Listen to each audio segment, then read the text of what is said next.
BPL এর ১২তম আসর শেষ হয়েছে মাসখানেক আগে, কিন্তু এখনও শেষ হয়নি মাঠের বাইরের হিসেব নিকেশ। এই আসরেও ক্রিকেটারদের পারিশ্রমিক নিয়ে ফ্র্যাঞ্চাইজিগুলোর গড়িমসি, কিন্তু এবার ব্যাংক গ্যারান্টির অর্থ বিসিবির হাতে থাকায় চিন্তামুক্ত ক্রিকেটাররা। তবে গ্যারাকলে ডিরেক্ট সাইনিংয়ের ক্রিকেটাররা।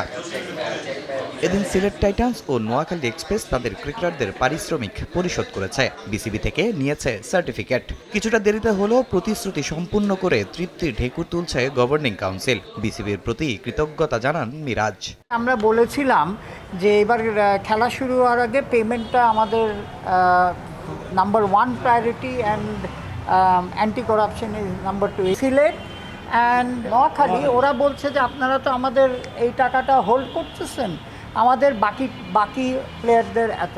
সো আমাদের সামনেই তারা সব প্লেয়ারদের পেমেন্ট ক্লিয়ার করেছে, আমরা তাদের থেকে সার্টিফিকেট নিয়ে নিয়েছি। বিপিএলের সবাই পেমেন্ট পেয়েছে, অবশ্যই এটা ভালো লাগার বিষয়। আর অবশ্যই ক্রিকেট বোর্ডকে ধন্যবাদ দিতে চাই যারা বিপিএলটাকে আয়োজন করেছে।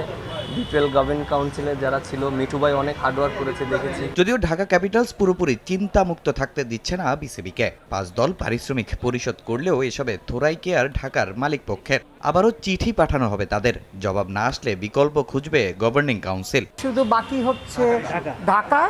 এই ঢাকারটা আমাদের 5 কোটি টাকার ব্যাংক গ্যারেন্টি ধরা আছে এবং 5 কোটি টাকার চেক আছে। এখন ঢাকার যে লিস্টটা দিয়েছে পাওনা, সেই লিস্টটা আজকে আমরা ঢাকার ক্যাপ্টেনকে ডেকেছিলাম, সব প্লেয়ারদের সাথে এটা রিকনসাইল করেছে।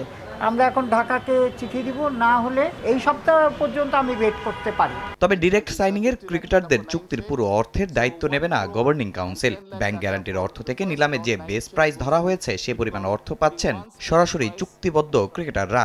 আমরা যখন প্রথমে বলেছি আমরা ডাইরেক্ট সাইনিং প্লেয়ারদের অকশনের প্রাইসটা দিয়েছি, বেস প্রাইস। আজকে আপনি মিরাজ বলেন, বলেন, ওদের সাথে কি কন্ট্রাক্ট ছিল আমরা জানি না, but BCB had taken guarantee of the base price of the direct signing player. এছাড়া ঢাকা বাদে প্রতিটা দলের কোচ সহ বাকি সদস্যদেরও পারিশ্রমিক পরিশোধ করা হয়েছে বলে নিশ্চিত করেছেন মিঠু। রংপুরের থেকে আমরা কোনো তামিম হোসেন, সময় সংবাদ, ঢাকা।